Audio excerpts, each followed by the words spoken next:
Welcome to Digital Asset News. I get top stories in cryptocurrency and digital assets and break them down to bite-sized pieces today. A lot of stuff to go over, so let's break right in. So first up, 3 reasons why MicroStrategy adopted Bitcoin and why others will too. This is a pretty good story, especially about institutions breaking in and why all the big corporations and entities are FOMOing into Bitcoin also. Unstoppable Domains is giving away the domain of hodl.crypto plus $7,000 in Ethereum and DAI. And I'm going to show you how to enter. There's actually a lot more to the story, which goes back to the Coinbase wallet all the way back in 2018 and how I was actually blown away by the forward thinking of Coinbase. Even though they're forward thinking, they can also be a little petty. And this is a story which talks about Coinbase exits trade group following entry of rival Binance.us. This is the chisme for the day. And lastly, we'll go over a question of the day, which is brought to us by Yong. So let's break in. So first up, let's take a look at what's going on with the market. So today it is August 13th. It's around 3 p.m. Texas time. And everything's staying pretty stable. Bitcoin almost 11.7, pretty much what it was yesterday, 1.4%. Ethereum broke through that $400 barrier and now it's busting out to 413. Where can we see it go? I don't know, but there was a lot of resistance at the $400 mark, and here we are, so I expect to see big things, but we will see. Speaking of not so big things, XRP, watch out, 28 cents. Tether is gangbusters at $1.01, but Tether's Tether. Chainlink still up 11.4% for 24 hours, and 7-day up 81%, but I believe it was up to almost $18, so here we are at $17.30, so who knows what could happen. Bitcoin Cash up, Cardano up, everything's up. Looks like a pretty good day.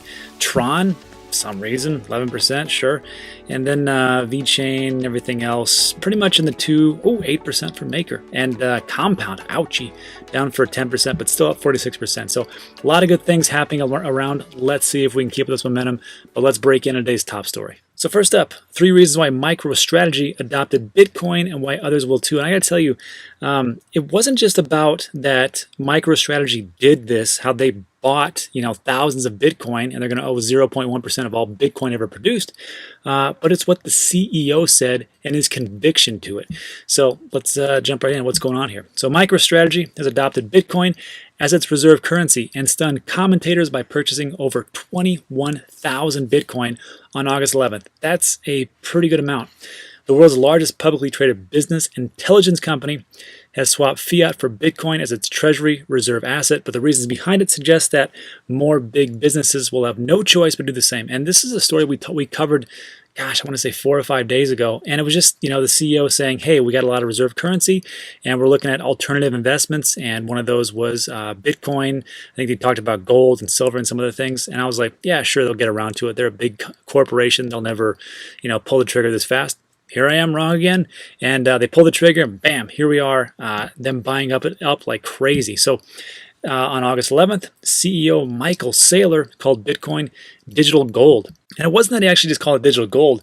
It was just the conviction behind it. And it talks about here no ifs or buts, like it could be digital gold if it does this, or it might do this if it does that. He's like, no, Bitcoin is digital gold. It's harder, stronger, faster, and smarter than any money that has preceded it.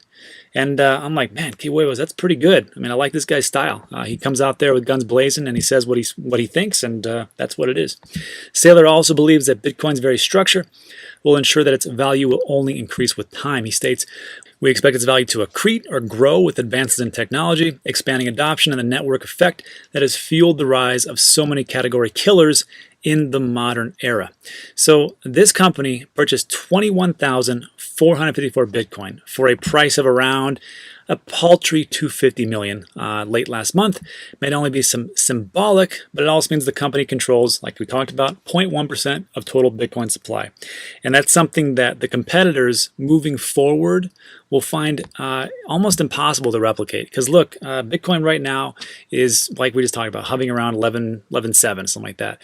Can you imagine what it's going to be in 1 year or 2 years' time? Now, no one knows. It could be down to 3,000, but if history is any predictor, we could see some rapid growth. So for the competitors to duplicate that, very tough. For Saylor, there were multiple red flags that swayed him to turn to Bitcoin.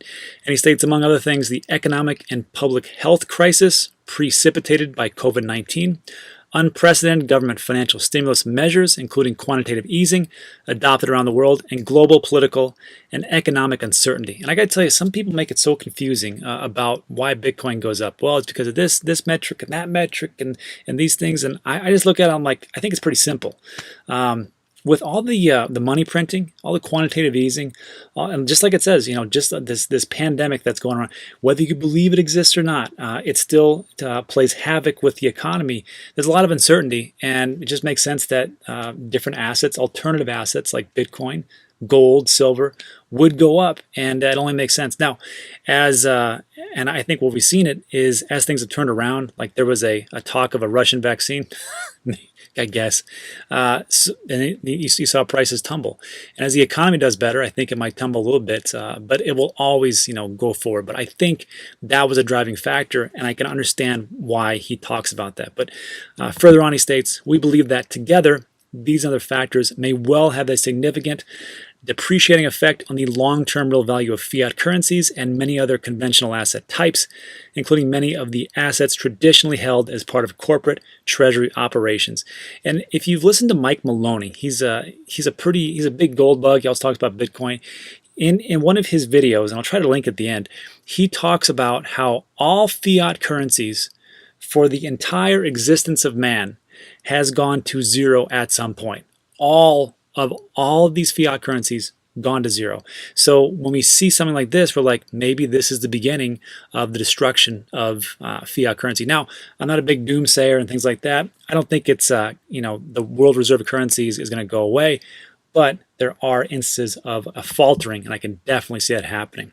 But to finish this off, Jason Yanowitz, founder of financial media network Blockworks Group, states Microsoft CEO said they bought Bitcoin to avoid inflation. And he further states, eventually, every public company will do the same. And can you imagine that? All these different companies getting into it and going, wow, we really, really need to get in this.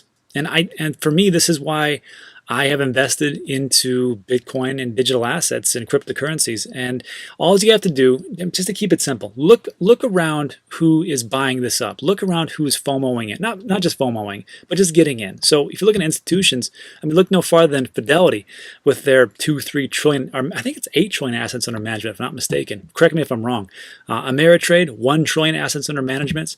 You got VanEck, who are huge gold bugs. And just in January of this year, they put out this little article or this little presentation that talked about how great or Bitcoin is compared to gold, and they gave 7 to 8 different reasons, and that's why they're picking up Bitcoin over gold now.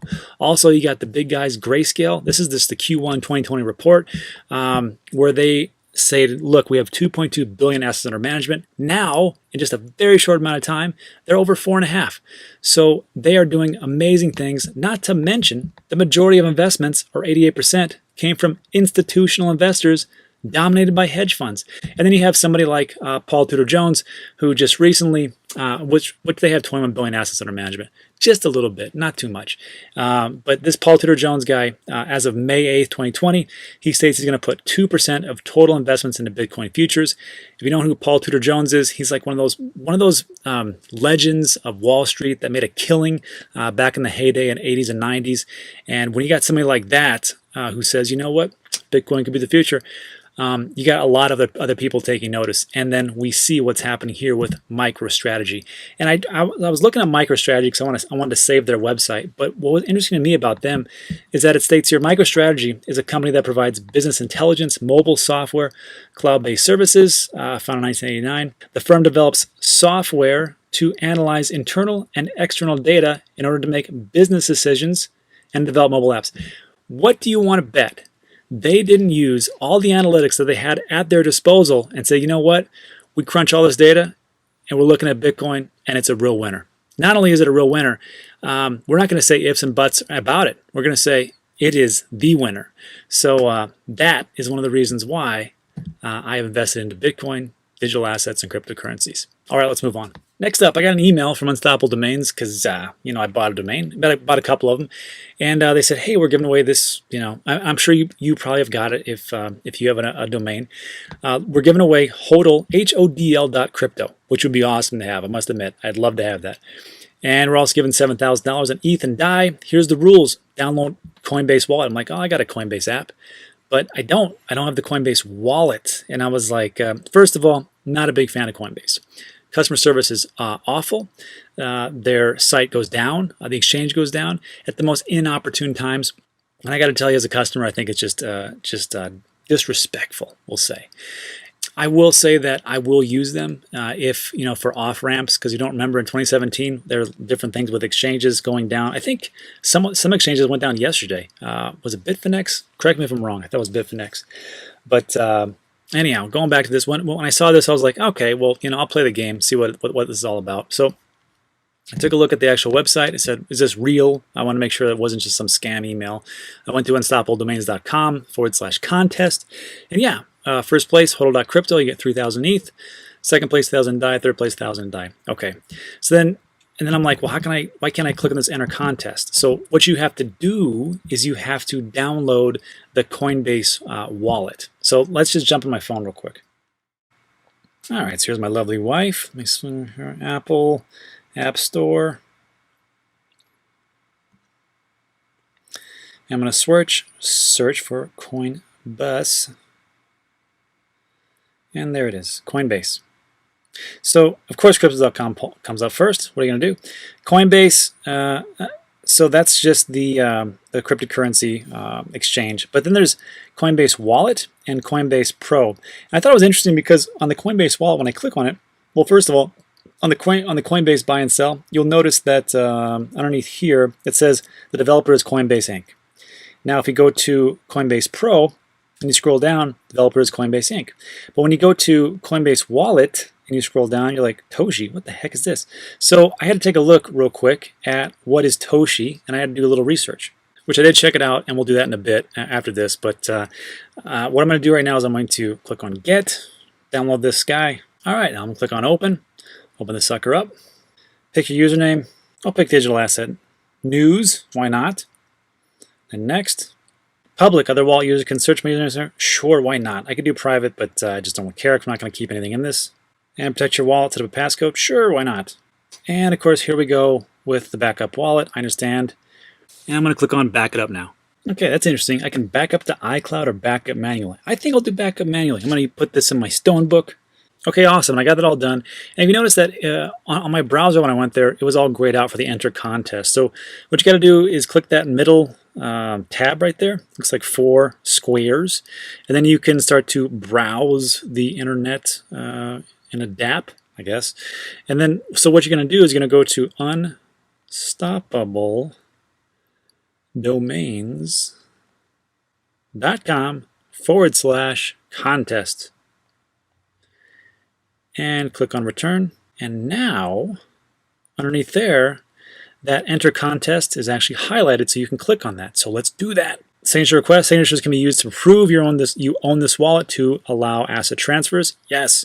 Or for other purposes. Only sign message from dApps you trust. That's me. Sign. We use our passcode, and boom, entry has been submitted. So just like that, very interesting how they're doing that. They're integrating everything. So again, not a big fan of Coinbase and all those things, but it is what it is. So if you want to win those, I mean, that's the way. And I will say this, as I was talking about in the beginning, there was this article, because I was doing a lot of research about it, because I was like, well, first of all, what is Toshi as opposed to the Coinbase Inc. as far as the developers? So I was like, maybe this is the way that I'm getting scammed.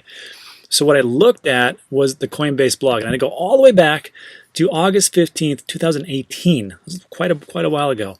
And it talks about, and this is right from the blog.coinbase.com. It says, goodbye Toshi, hello Coinbase Wallet, easy, most secure crypto. I had no idea this was even out. I only use Coinbase and Coinbase Pro. I have no need for the wallet. I do not use it whatsoever. But I thought this was interesting. And they said, today we're proud to announce that Toshi is becoming Coinbase Wallet. This is not just a new name, but part of a larger effort to invest in products that will define the future of decentralized web and make the future accessible to anyone. So right there, I'm like, that's pretty forward thinking. This is 2 years ago, and here they are going, oh, this is what's going to happen. At Coinbase, we believe the applications of the future will be built on decentralized internet. Everyone will own a crypto wallet that allows them to access decentralized apps or dApps, and that the wallet will be their gateway to the open financial system. Toshi was developed by the Coinbase team over a year ago. So in 2017, they actually developed this. When the product launched, it featured the world's first mobile dApp browser. And that's what you need to actually use the .crypto domains. There's different ones like I think Opera has the ability of that. I think Firefox just has it as well. But I know Chrome and Brave don't have it right now, so you can't really browse in the way it should be done. But I guess with this, they found this, they did this all the way back then. It says later we became the first wallet to launch crypto collectibles. Goal was to make managing crypto accessible, the decentralized web. With Coinbase Wallet, your private keys are secured using your device's secure enclave and biometric authentication tech. What can you do? You have to manage ETH and all your ERC20 tokens, receive airdrops and ICO tokens. That's pretty cool. Buy and store crypto collectibles like NFTs. You can send payments, access leading decentralized exchanges, decentralized exchanges. Maybe that's why they're into 0x or OX, however you want to say it. And explore the full universe of third-party dApps that enable everything from taking out a loan or lending to others on the blockchain. And they just actually started that up. You can take out a loan 30% of what you have in Bitcoin in certain US states. So interesting how everything kind of comes together. So yeah, I got to tell you, very forward thinking. However, sometimes you get a little petty, and that's what the next article talks about. So Coinbase exit the trade group following entry of upstart rival Binance. This is just the gossip, the chisme, right? So exchange operator Coinbase has resigned from cryptocurrency and blockchain advocacy group, the Blockchain Association, following the admittance of Binance. And at first I was like, is that true, or is that just some, keeping up with the Kardashian stuff? Anyhow, Coinbase said it was resigning from the group effective immediately, and they state, "It is with considerable disappointment that I am tendering my resignation from the board of Blockchain Association effective immediately," wrote Coinbase's Hermine Wong. "My resignation also serves as notice of Coinbase's withdrawal from the Blockchain Association, including all working groups and any ongoing initiatives." And this is where it gets good. They wanted to say that the decision was made based on actions by the association in recent weeks. Although the letter does not call out Binance by name, insiders suspect the resignation was tied to the admittance of the exchange, which was announced Monday. And he states, "And while we hope the Blockchain Association remains committed to those values, unfortunately, recent weeks have demonstrated to us that the Blockchain Association is not interested in the membership criteria we had worked to establish to underpin the mission of the organization." So again, the membership criteria. Which is, they're just ticked off that Binance is in there.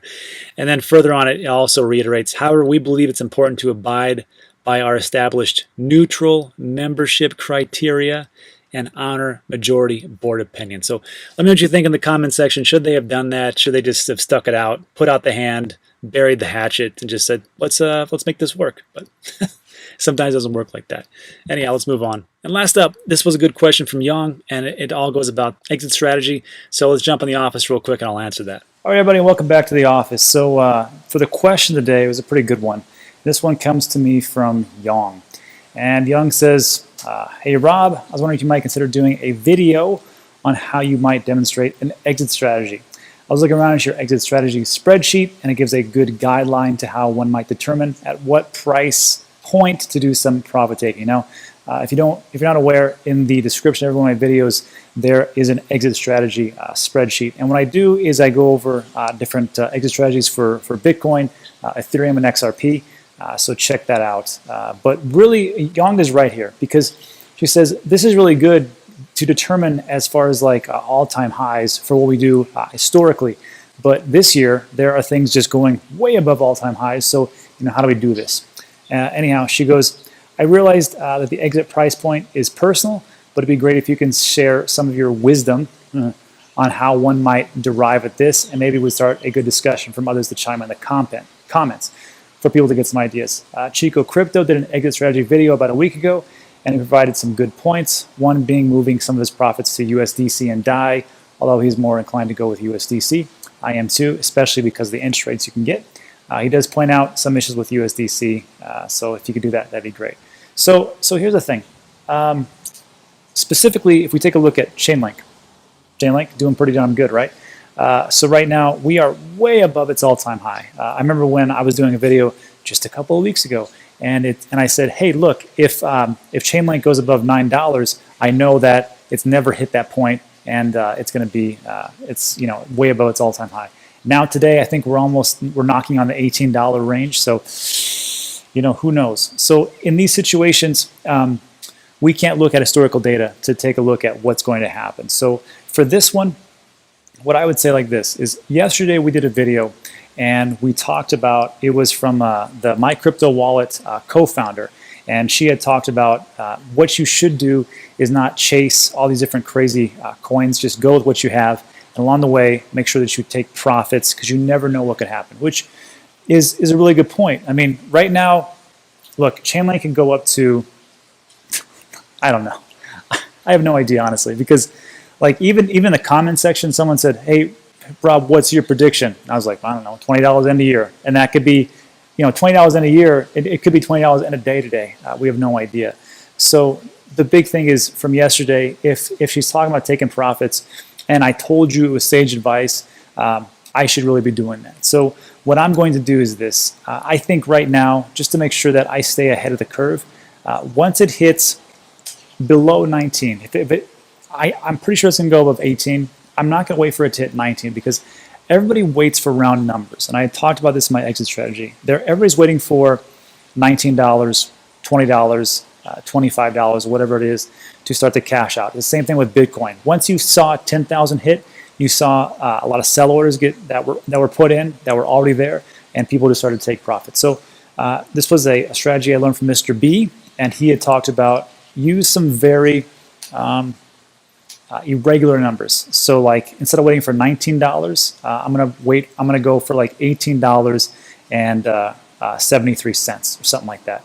Or before I hit 20, I'm gonna go for $19.52 or whatever it is, but something kind of like irregular. So I think for the Chainlink, again, I don't know where it can go, but to take a little bit of profits for right now, I'm gonna start off with 10% just to see how it goes. That's a very conservative number. I think I should be okay.